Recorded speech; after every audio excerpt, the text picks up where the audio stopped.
Louvado seja Deus por todo esse momento, até agora, né? Com excelentes informações, corações reverentes, louvores que edificam, palavra que transforma. E nesse momento vamos ter uma palavra de gratidão ao nosso Deus.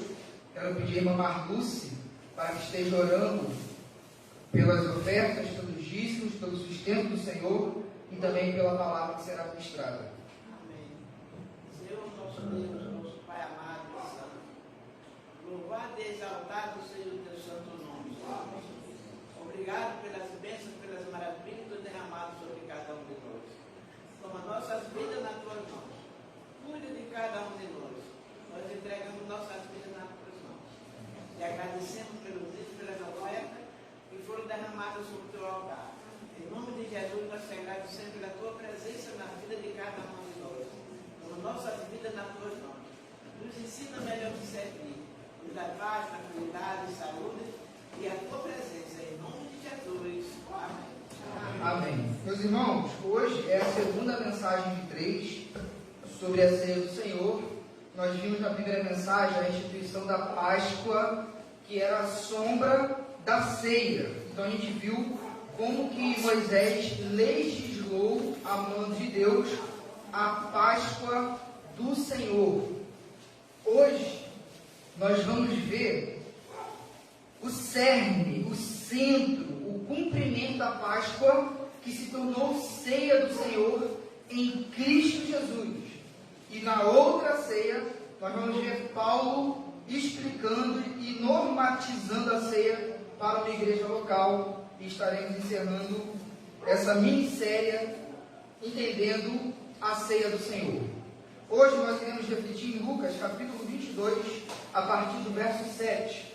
Lucas 22, a partir do versículo 7 ao 20.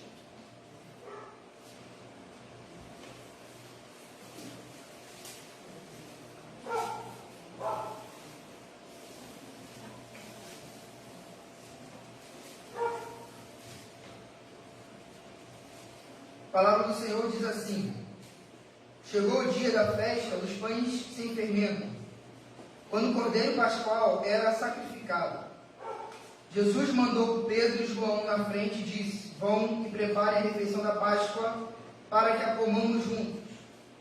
Onde o Senhor quer que a preparemos? Perguntaram. Ele respondeu: logo que vocês entrarem em Jerusalém, um homem carregando uma vasilha de água virá ao seu encontro. Sigam.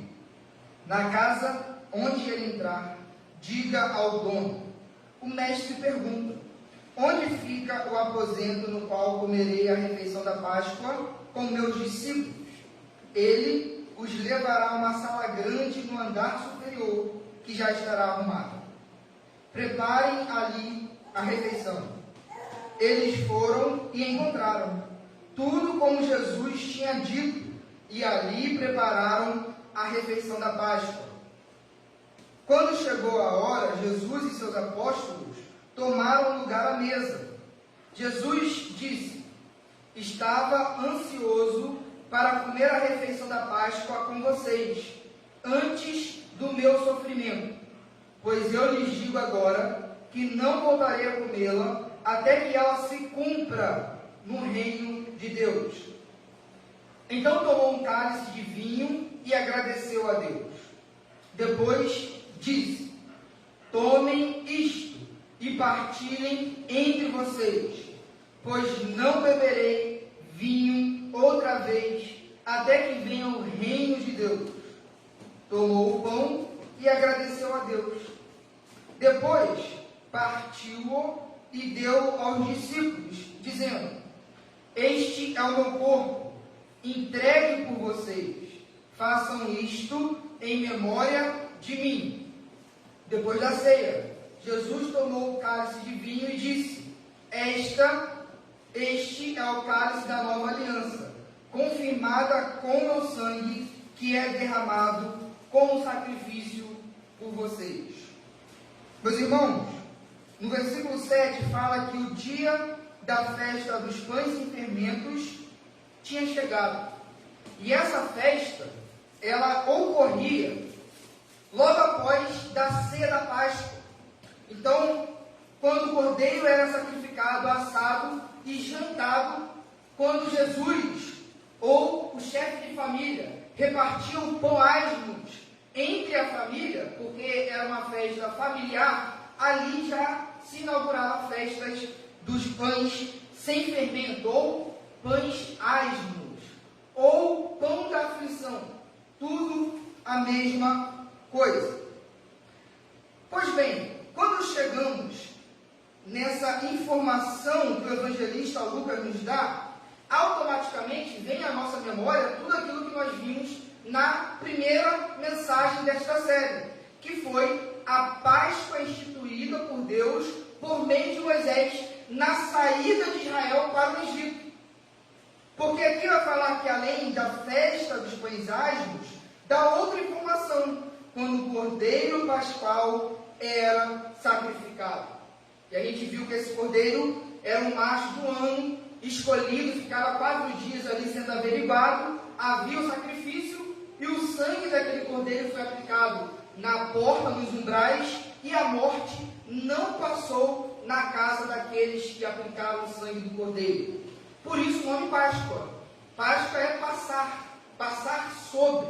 Então, quando a morte chegava na casa do israelita e viu o sangue, não tinha mais poder sobre aquela família, porque o sangue do cordeiro foi aplicado naquela casa.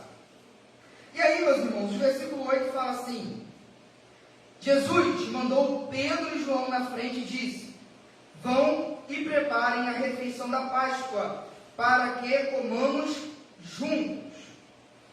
Aí os judeus, muito familiarizados com essa festa, repetida, anos após anos, milênios inclusive, não pergunta a Jesus como fazer a Páscoa, mas onde fazer, porque isso está impregnado na cultura do judeu. Eles não têm dúvidas de como executar. Eu, antes do culto, fui lá na irmã Odete e aparei as arestas. Perguntei, irmã Odete, na hora de ministrar a ceia, eu vou fazer assim, assim, assado, né? Aí ela, isso aí, tá certinho. Por quê, meus irmãos?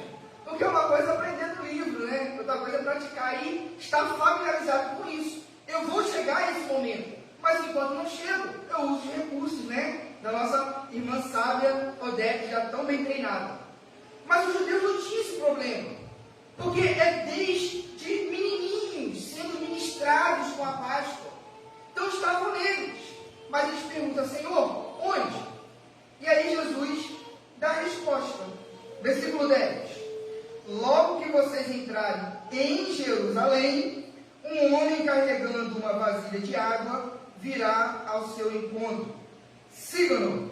Na casa onde ele entrar, diga ao dono. O mestre pergunta: onde fica o aposento no qual comerei a refeição da Páscoa com meus discípulos? Ele os levará a uma sala grande no andar superior, que já estará arrumada. Prepare ali a refeição. Eles foram e encontraram tudo como Jesus tinha dito, e ali prepararam a refeição da Páscoa. Meus irmãos, uma pequena observação cultural e contextual para a gente entender esse sinal de Jesus. Quando Jesus fala que um homem vai estar carregando uma vasilha de água, talvez passe na nossa cabeça, mas poxa, que sinal é esse? Mas é um sinal muito específico, porque a cultura da época destinava às mulheres esse serviço. Nós, inclusive, pregamos em João capítulo 4, no último domingo, e falamos quem foi ao poço buscar a água, uma mulher. E no meio do contexto eu expliquei que era comum as mulheres irem depois que o sol havia se posto. Então, cântaro de água era um serviço feminino. Então, quando Jesus disse que haveria um homem carregando, foi um sinal que não restava dúvida. Quando eles viram o homem, eles souberam que era um sinal que Jesus indicou. Provavelmente o servo do dono da casa, que Jesus fez sua última ceia enquanto Páscoa com seus discípulos. E aí, 2 liçãozinhas nós aprendemos com esse dono dessa casa. Estou correndo um pouco assim, meus irmãos, porque nós vamos gastar mais tempo a partir do versículo 14, e a partir do 14 vai ser um pouco mais, uma mensagem mais de instrução. vou dar algumas informações importantes para a gente compreender bem a ceia. Mas até chegar lá, esse cenário aconteceu. E o dono da casa nos ensina duas importantes lições. Primeiro, muitas pessoas que servem o Senhor servem de maneira efetiva e produtiva no anonimato. No anonimato. Nós não sabemos quem é esse homem, qual é o seu nome e o que ele fazia. Mas nós sabemos que ele tinha uma casa com um andar grande, provavelmente com dinheiro, com homem, e que provavelmente seguia Jesus. Por isso Jesus fala, olha, siga ele, fala, o mestre pergunta, onde podemos ceiar? E ele já estava lá com a sala toda arrumadinha, tudo prontinha, para Jesus e os seus discípulos chegarem no andar superior e então celebrarem a última Páscoa. Então, muitas pessoas que servem a Deus fielmente, nós não conhecemos. Muitas coisas que acontecem no mundo do reino de Deus, da dinâmica da igreja, há pessoas por trás. Como a Samiri falou aqui em relação à feijoada, nós vimos ali a feijoada, mas muita gente fez algo para acontecer. Então, muitas vezes, o reino de Deus chega até nós por meio dessas pessoas que estão por trás e não que holofotes, mas que estão comprometidos a fazer o reino de Deus avançar. Então, meus irmãos, nós não precisamos nos preocupar com publicidade, precisamos nos preocupar com fidelidade. Com fidelidade. Certamente, se você está aqui hoje, é salvo em Cristo Jesus, alguém no secreto dobrou o joelho e orou por você. Certamente, sem dúvida, alguém orou por você, e às vezes você nem sabe quem é a pessoa que está orando. De vez em quando, a gente recebe uma mensagem assim, olha, estava orando por você, poxa, irmão, obrigado. Você vê que é assim que acontece. E uma outra coisa que esse dono nos ensina, o dono da casa, é que os bens materiais, a sua casa, o seu lugar, estava à disposição do serviço do reino. Meus irmãos, que coisa extraordinária. Ele provavelmente não cobrou aluguel, ele provavelmente não embarreirou. Pelo contrário, a sua casa estava aberta, os seus bens, a sua matéria estava à disposição do avanço do reino de Deus. É comum, muito comum, a pessoa estava batalhando, lutando. É uma ilustração velha, porque é uma ilustração que acontece e funciona, meus irmãos. Não deveria, né? Mas acontece. A irmãzinha está trabalhando para comprar um carrinho. Ah, foi Jesus que me deu. Mas não consegue colocar um irmão que vai celestial no carro que Jesus deu. Porque não tem a mínima disposição de servir a igreja que o Senhor deu. É engraçado que quando Jesus chega para Pedro e fala assim, olha, traz seu barco aí. Aí, mas o barco de Pedro é tudo que ele tinha, um instrumento de trabalho. Mas Jesus se utiliza do barco de Pedro para subir e do barco se torna um palanque para a mensagem. E Jesus também, ele foi sustentado por diversas mulheres. Várias mulheres que estavam no anonimato, que financiavam a missão de Jesus. Meus irmãos, uma coisa é certa. Uma pessoa que entregou seu coração, certamente também rende o seu bolso, seus bens materiais, a sua vida em prol do reino. Se Deus nos abençoa, meus irmãos, é para que essa bênção se torne um veículo da graça de Deus e do avanço do seu reino. Pois bem, versículo 14 diz assim: quando chegou a hora, Jesus e seus apóstolos tomaram lugar à mesa. Meus irmãos, isso aqui é interessante, porque Jesus adentrou Jerusalém, entrou na cidade, com os seus apóstolos, se assentou à mesa. Sabe onde Jesus está sentando? Além de ser o cenáculo, além de ser um terraço para cear, Jesus está sentando ali no olho de Jerusalém, na cidade que vai, após a janta, tramitar toda a falcatrua, toda injustiça será perpetrada depois dessa janta, depois dessa ceia. Judas irá traí-lo em Jerusalém. Os principais sacerdotes fariseus irão com uma turba para pegar Jesus e julgá-lo de forma ilegal, porque não se podia julgar noite. E é depois dessa ceia que Jesus vai ser posto diante de Herodes de Pilato. E que vai ser trocado por um inimigo, por Barrabás, um assassino e uma pessoa que causava subversão na terra. Mas mesmo assim Jesus não negou a sua ida a Jerusalém. E sabe o que é interessante? Porque se a gente pega a dica aqui do texto, Jesus está muito antecipado do que vai acontecer. Inclusive ele sabe que vai ter um homem com um cântaro de água no meio da rua de Jerusalém e que o seu dono vai ceder a casa. Então Jesus também está consciente do mar da ira de Deus que vai vir sobre ele. E não obstante, ele não muda a sua rota. Porque a sua missão era levada a sério. E ele a tinha em autoestima muito mais do que sua própria vida. Por isso, o símbolo dele é um cordeiro que caminha para a morte. Isso aqui é extraordinário. É Jesus, o Cordeiro de Deus, caminhando para o abatedouro, de forma voluntária. Só que o que torna mais extraordinário ainda, que não é um cordeirinho indefeso, ele é Deus e poderia fazer com que todas as coisas se derretessem diante da sua presença. É o que Jesus fala para os seus apóstolos. Calma aí, guarda a espada. Porque se eu quisesse mandar para a legião de anjos. Então, é um cordeiro leão. Tanto é que em João capítulo 5, o apóstolo João fala que um anjo apareceu diante dele e falou assim: olha, ele olha um cordeiro como de morto. Aí depois vai de novo, ele olha um leão. Porque é isso que Jesus é. Ele é cordeiro porque ele se fez cordeiro, se colocou nessa condição. E é impressionante. E é lindo demais o que o amor de Jesus faz ele enfrentar por nós. Pelo seu povo, pela sua igreja, pelo seu rebanho. Versículo 15. Jesus disse: estava ansioso para comer a refeição da Páscoa com vocês antes do meu sofrimento.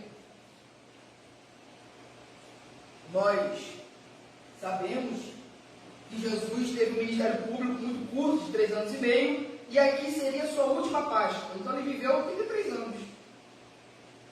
Nesses 33 anos, repetidamente ele participou de Páscoa, mas aqui era uma Páscoa diferente, porque era a última. Por isso ele fala que está ansioso, antes do seu sofrimento, de celebrar aquela Páscoa com seus discípulos, porque era uma Páscoa singular. Ah, meus irmãos, imagina, aquela água amarga, aquele pão sem fermento, e aquele cordeiro assado sendo comido, e Jesus participando, sabendo que logo após algumas horinhas, aquele cordeiro que ele está comendo, seria ele sendo comido pela ira de Deus em prol da sua igreja. Então imagina a cena. E Jesus, não obstante a tudo isso, ele fala que estava ansioso por esse momento. O amor é maior que o medo. E aí no versículo 16, Jesus fala assim: pois eu lhes digo, agora que não voltarei a comê-la, até que ela se cumpra no reino de Deus.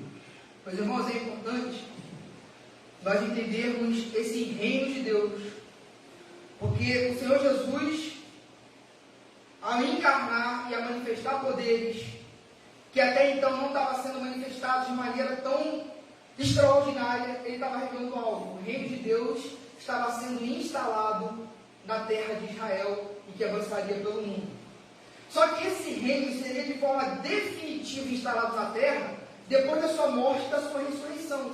Ou seja, vocês não vão mais comer essa refeição até que se cumpra no reino. Ou seja, a Páscoa judaica, essa festa, essa comida, vai chegar à sua finalidade em mim, porque o reino de Deus será instaurado e aí será agora celebrada por meio da ceia do Senhor. Nós vamos perceber como Jesus faz essa transação da Páscoa dos judeus para a ceia do Senhor, da Páscoa de um povo para a ceia que abrange todas as etnias, inclusive a igreja do Baixo Grande, São Pedro, Rio de Janeiro, Brasil. Isso aqui é extraordinário. E isso que só vai acontecer isso aqui essa noite porque Jesus fez isso. porque Jesus fez isso. Nós vamos perceber isso lá na frente. Mas o reino de Deus seria instaurado e já não pertenceria mais a uma etnia e poderia adentrar em todos os povos, porque é um reino espiritual. Logo, não encontra barreira na fronteira mais guardada pelos militares, porque é um reino que se faz de dentro para fora e não de fora para dentro. E aí, meus irmãos, vamos chegar na parte principal para nós entendermos a ceia do Senhor, a partir do versículo 17. A partir do versículo 17.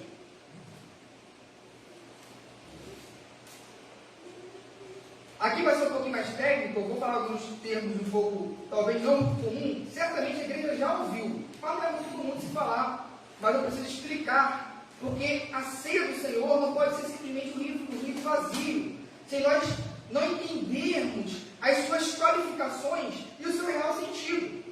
Ou, às vezes, a gente entende errado, não por uma questão de ignorância, mas por uma questão de dar a ceia do Senhor no sentido que ela não tem. No sentido que ela não tem. Então, a ideia agora aqui é esclarecer e elucidar o sentido da ceia do Senhor. Do versículo 17 ao 20 nós vamos perceber isso. Versículo 17, Jesus disse assim: então tomou um cálice de vinho e agradeceu a Deus. Depois disse: tomem isto e partilhem entre vocês, pois não beberei vinho outra vez, até que venha o reino de Deus. Meus irmãos, como que era realizada a Páscoa? A Páscoa era uma mesa baixa, os integrantes da família sentavam ao redor, o chefe da família sentava na ponta, e ele organizava toda a Páscoa em torno de 4 cálices. Em torno de 4 cálices. Na mesa havia o pão sem fermento, ervas amargas e o cordeiro. E 4 cálices. Esses 4 cálices é a ordem da Páscoa. É o cronograma de tudo que vai acontecer e do seu significado, do seu simbolismo. Porque, se nós percebermos, o versículo 17, 19 e 20, Jesus pega a taça e compartilha, depois pega a taça de novo e depois tem outra ceia. Mas ué, como assim? Tem um cálice de vinho, depois tem pão, depois tem outro cálice, são quantas ceias? Então não é várias ceias, é uma, mas que é repartida e distribuída em 4 cálices. O primeiro cálice é o primeiro cálice que significa a santificação.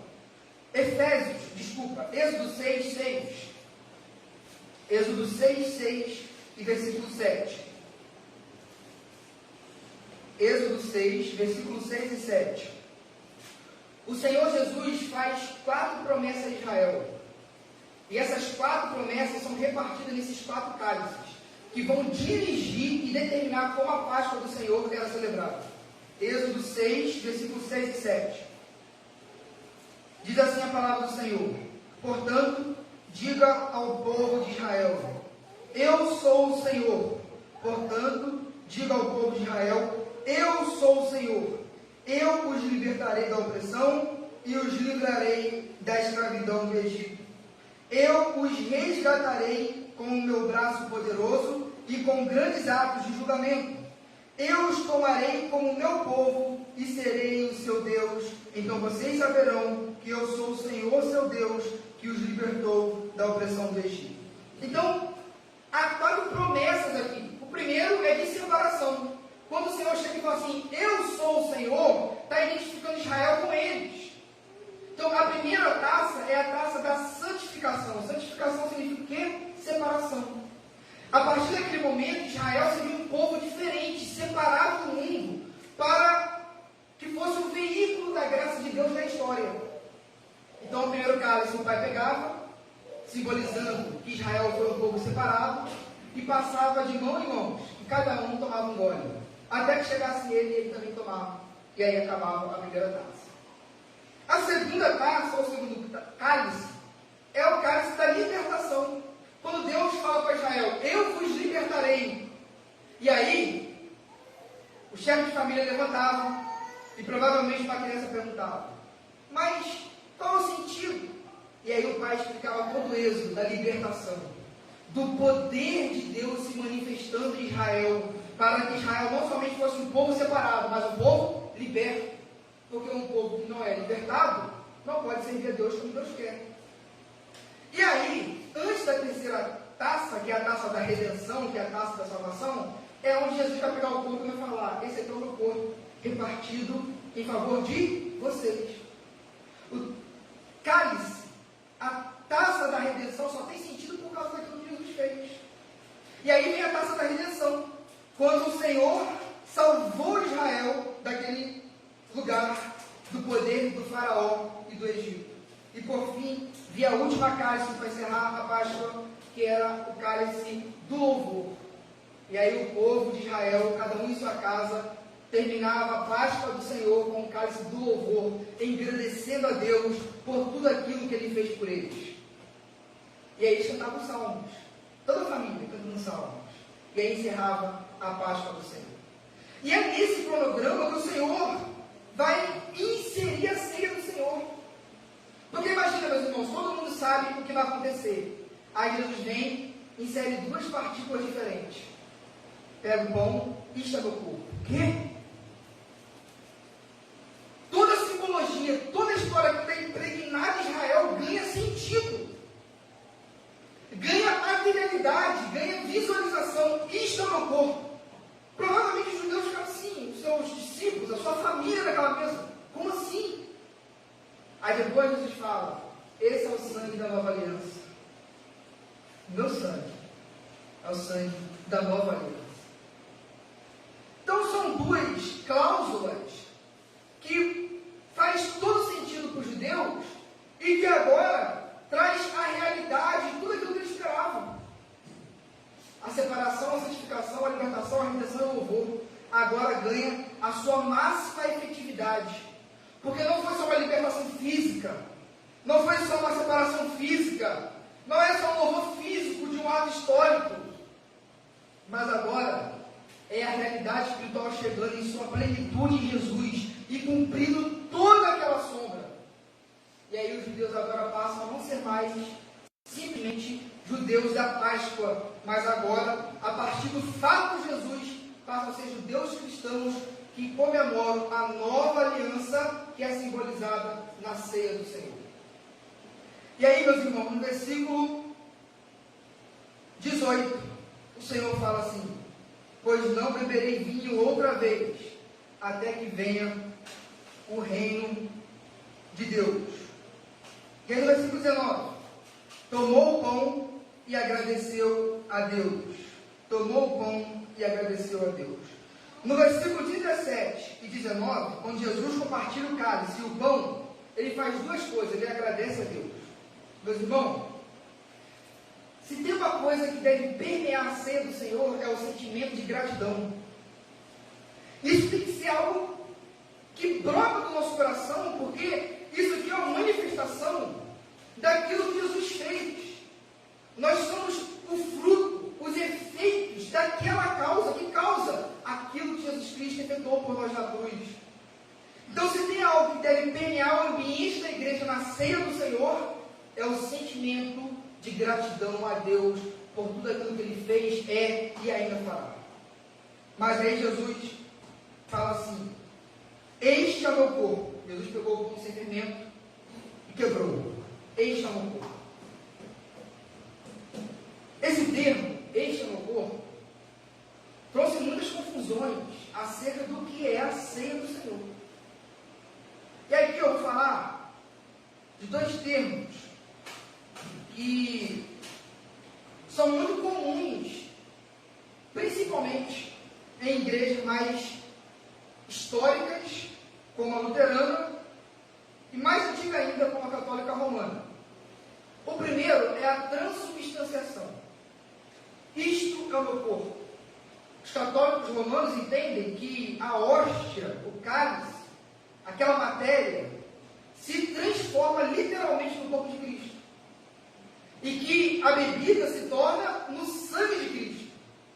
Já não é mais pão que eles estão comendo, e já não é mais suco ou vinho que eles estão bebendo. É o quê? É o corpo e o sangue de Cristo.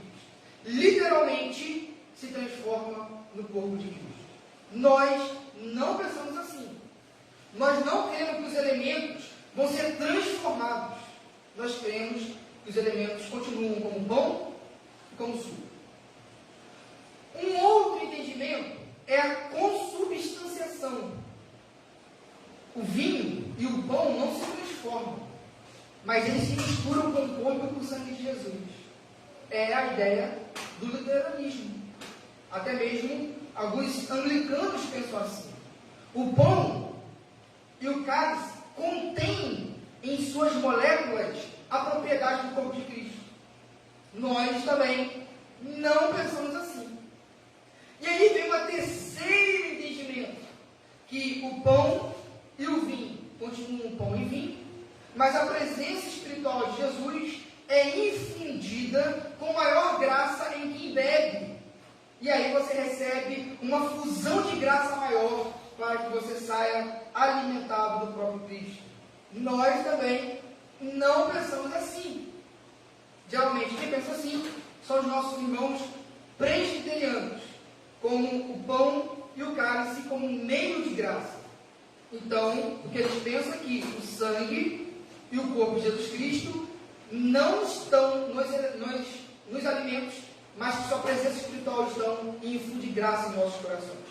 Isso é a ideia mais comum que rola na igreja.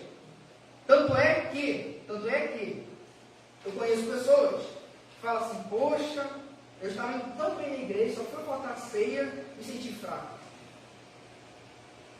A minha ideia dessa infusão de graça, que sempre quando eu tomo ceia, eu saio forte para viver a vida cristã que o Cristo exige de mim. Por quê? Porque dessa ideia de meio de graça. Meus irmãos, como é que os batistas pensam acerca da ceia? Nós pensamos na ceia como um memorial. É o que Jesus falou: isto é meu corpo entregue por vocês. Façam isto em memória de mim. Ou seja, é uma ordem: façam isto. A igreja não pode fazer ceia para quê? Vamos tirar isso. A igreja não tem esse direito. É uma ordem do Senhor. E quando nós obedecemos, nós somos abençoados. Lógico. Porque toda obediência ao Senhor gera em nós uma bênção. Não naquele sentido de infusão de graça, mas sempre que possível, um cristão que quer obedecer ao Senhor não vai negligenciar a ceia do Senhor. Porque é uma ordem, está posto: façam isto. Não é uma agenda da igreja, não é algo que a gente convencionou. Eu acho legal tomar um pão e um suco, que tal a gente fazer? Não é isso. Jesus estabeleceu uma ordem. Por isso os batistas chamam de ordenança do Senhor. A gente não fala sacramento, porque dá a ideia de transmissão de graça. E é por isso também que os batistas preferem chamar de ceia do Senhor e não Santa Ceia, por causa da carga semântica que Santa Ceia transmite, como se os elementos em si fossem santos, mas não são. Eles representam a santidade do Senhor e simbolizam a graça que nós já recebemos. Então ninguém que vai cear vai ficar mais forte, como o Popeye, né? Tomar espinafre, sai forte. A gente celebra em memória ao Senhor com obediência pela graça que nós já recebemos, por aquilo que Ele já fez. Então é em memória do Senhor nós seguimos a sua ordenança. Seguindo, para nós caminhar para o final, versículo 20. Depois da ceia, Jesus tomou o cálice de vinho e disse: esse é o cálice da nova aliança, confirmada com o meu sangue, que é derramado por sacrifício, como sacrifício por vocês. Meus irmãos, a nova aliança era prometida em Jeremias 31 a 34, que fala que o Espírito de Deus seria derramado e a lei do Senhor seria escrita no coração e na mente do seu povo. Aqui, quando a nova aliança é estabelecida, todo aquele sistema da antiga aliança cai por terra. Cai por terra. É por isso que a gente vai celebrar a ceia aqui e não em Jerusalém. Porque se isso aqui não fosse feito, nós teríamos que peregrinar até Jerusalém. Porque a fé estava circunscrita em um lugar. Mas Jesus falou aqui para a samaritana: chegou o tempo, em que os verdadeiros adoradores adorarão o Senhor em espírito e em verdade. Já não é mais em Gerizim, já não é mais em Jerusalém, não é o onde, mas é o como nós adoramos o Senhor, que é em espírito e em verdade. E quando Jesus cumpre isso aqui, uma nova aliança é feita. A promessa que Deus deu a Israel é estabelecida e nós aprendemos que o Senhor cumpre todas as suas promessas. Nenhuma de suas promessas podem ser frustradas e todas aquelas que Ele reservou à sua igreja, pode ter certeza que está sendo cumprida, que já se cumpriu e que certamente nós seremos abençoados por ela. Meus irmãos, quando a nova aliança é estabelecida, muitas coisas poderiam ser faladas aqui nessa noite, mas uma das principais é que a porta da graça foi totalmente escancarada a todos os povos, sem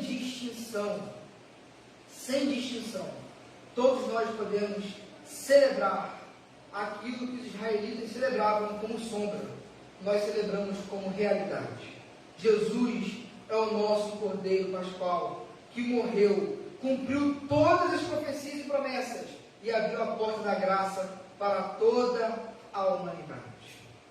A nova aliança foi estabelecida.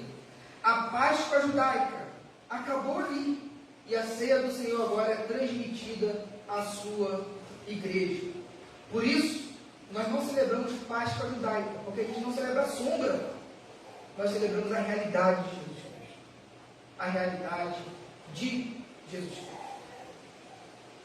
O que é isso, meus irmãos? Nós vamos trazer memória aquilo que Jesus fez por nós e essa aliança que nós temos com Ele. Se você crê em Jesus, você tem uma aliança com o Senhor e é uma aliança eterna que não pode ser quebrada. Nós estamos seguros em suas mãos. E quando nós tomamos o cálice, comemos o pão, nós estamos reafirmando aquilo que Jesus fez por nós na cruz, mas aquilo que Jesus está fazendo na igreja hoje em nossos corações. Aquilo que Jesus fez por nós na cruz e aquilo que Jesus está fazendo hoje em nossos corações. Próxima mensagem vamos ver que também celebramos aquilo que será feito, porque a certeza daquilo que Jesus prometeu é certa. Então nós já celebramos até aquilo que será, porque quem prometeu é fiel para cumprir. Amém, meus irmãos? Então eu queria chamar aqui